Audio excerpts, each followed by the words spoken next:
For most design professionals, the subject of money can be uncomfortable.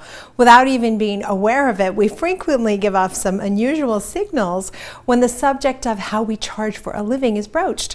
How do we do that? Well, it can be subtle or it can be overt. For example, when a client asks you what you charge, how comfortable are you responding? Here's what I saw with my own eyes, which kind of blew my mind. I was at a cocktail party, a dinner party in Los Angeles, and a woman came up and started talking to myself and another designer I met in the crowd. And she got onto the subject of her renovation, of course, and then she said, well, what do you guys charge? And I watched the woman beside me kind of go, it depends on, whether or not this or that, and she just completely got flustered and didn't know how to answer the question. So I did what I always do. I seriously have this memorized. If you come up to me at a party and you ask me this question, this is exactly what I will say. I said, in my office we bill kind of like a law firm, only at the end you don't get a divorce, you get a beautiful new house. And I said, we have a sliding scale of fees, I'm $325, but my administration charges are $75 an hour, and that allows us to manage the project and really bill where we need to. And clients love how transparent we are about how we bill and the way we work. And that just started a conversation, and we all engaged in this lovely event. And then a couple weeks later, the woman who was a client phoned my office and asked us to do her little condo in Brentwood, which was great.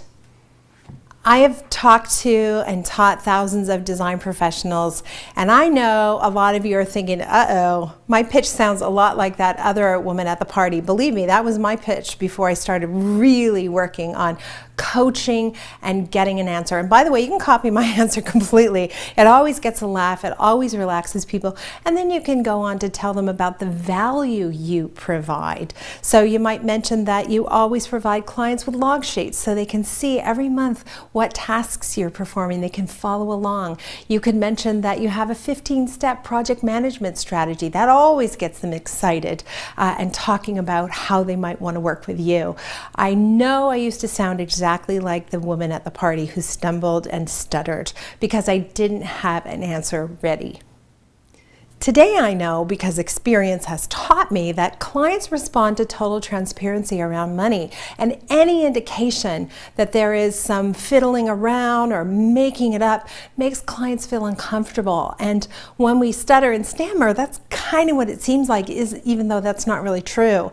When we're honest with ourselves, we have to admit that that kind of answer would also make us uncomfortable if we were the clients. So just like with billable hours, the key to managing designer trade discounts is total transparency.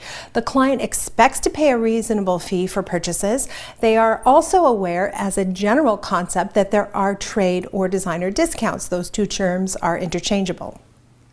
While there are no set standards for dealing with designer discounts, there are some practices that occur regularly. So in this course, we're going to look at all of those practices. Plus, in this course, we're going to learn what a trade discount is and why it's offered, who the trade discount belongs to, why a transparent policy around trade discounts is best, various ways to deal with trade discounts, and how to grow trade discounts and profits. So when you're ready, go ahead and open up video 1, Charging for Services, Managing Trade Discounts.